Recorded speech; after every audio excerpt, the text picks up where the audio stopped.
அண்ணே நம்ம ஸ்கூல்ல ஒரு விஷயம் நடக்குனே, அது உங்களுக்கு என்னன்னு தெரியுமா? அப்படியா? எனக்கு தெரியாது அண்ணே. நான் சொல்றேனே, நம்ம ஸ்கூல் என்ட்ரன்ஸ்ல ஹானஸ்ட் பேன்னு ஒரு கடை திறந்திருக்காங்கண்ணே. ஹானஸ்ட் பேவா? அப்படின்னா என்ன?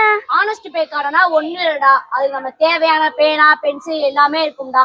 பக்கத்துல ஒரு டப்பா இருக்கும்டா, அதை நம்ம காசை போட்டு நம்மளாவே எடுத்துக்கலாம்டா. இதனால நம்மளோட நேர்மை இன்னும் உயரும்டா. ஓகே அண்ணே. அப்படியா? வாங்க போலாம், அந்த கடையை போய் பார்க்கலானே. வானே.